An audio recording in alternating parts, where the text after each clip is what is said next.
Hi అండి, అందరూ ఎలా ఉన్నారు? బాగున్నారా? అంజలి అండ్ డాటర్స్ ఛానల్కి స్వాగతం అండి. ముందుగా మీ అందరికీ శ్రీరామనవమి శుభాకాంక్షలు అండి. ఈరోజు మన వీడియోలో శ్రీరామనవమికి మనం చేసుకునే పానకం వడపప్పు ఎలా తయారు చేయాలో నేను తయారు చేసి చూపిస్తానండి. ముందుగా వడపప్పు తయారు చేయడానికి పెసరపప్పు గంట ముందు నానబెట్టుకోవాలండి. మనకి ఎన్ని కావాల్సి ఉంటే అన్ని నానబెట్టుకోవచ్చు అండి. దీనికి కొలత అంటే ఏం లేదు. కాకపోతే ఒక గంట ముందు మనం వడపప్పు తయారు చేయాలనుకున్నప్పుడు ఒక గంట ముందు పెసరపప్పు నానబెట్టుకుంటే సరిపోతుంది.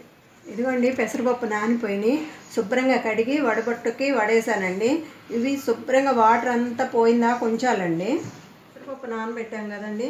పెసరపప్పు నానేలోపు మనం పానకం తయారు చేసుకున్నామండి. పానకానికి కావాల్సిన ఐటమ్స్ అండి, ఒక చెంబు, మనం దేంట్లో అయితే ఏ గిన్నెలో అయితే మనం పానకం చేసుకోవాలనుకుంటున్నామో ఆ గిన్నె శుభ్రంగా కడిగి పసుపు పూసి ఇలా బొట్లు పెట్టుకోవాలండి.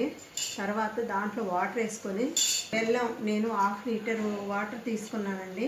1/2 లీటర్కి ఒక 150 గ్రాముల బెల్లం ఇలా తురిమి పెట్టుకున్నాను. తర్వాత ఇవ్వండి, ఒక 20 మిరియాలు, ఒక యాలుక, అది ఇలా మిక్సీలో పౌడర్ పట్టి ఉంచుకున్నానండి. దీనికి కొంచెం చిటికెడు సాల్ట్, అంటే తీపి పట్టడం కోసం ఒక్క చిటికెడు సాల్ట్. ఇప్పుడు ఈ వాటర్లో ఈ తురుము పెట్టుకున్న బెల్లం వేద్దామండి.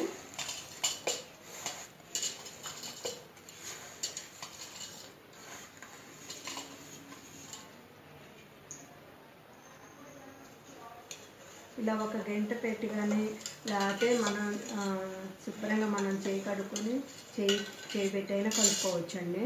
ఎందుకంటే బెల్లం తర్వాత మిరియాలు, యాలక పొడి అండి. తర్వాత ఒక్క చిటికెడు సాల్ట్ చాలండి. ఇలా బెల్లం అంతా కరిగేదాకా కలుపుకోవాలండి. బెల్లం అంతా కలిసిపోయిందండి. పానకం తయారైపోయింది.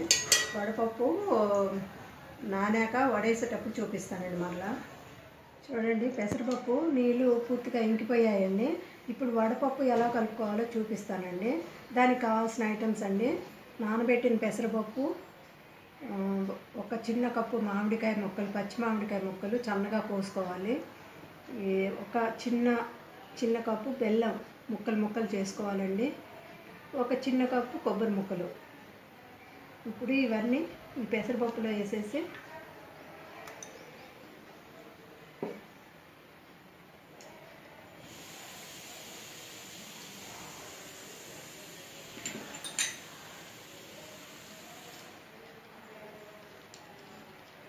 ఇలా కలిపేసుకోవాలండి.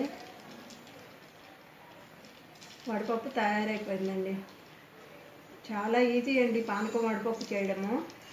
శ్రీరామనవమికి కంపల్సరిగా ప్రతి ఒక్కరూ చేయాలండి. ఇవి చేస్తారు. ఇవి చేసేవి చాలా ఈజీ అండి. పానకం వడపప్పు తయారైపోయింది. సరే కదండి, పానకం వడపప్పు తయారైపోయింది.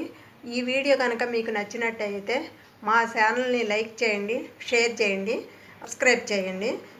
నా వీడియో చూసినందుకు మీ అందరికీ ధన్యవాదాలు.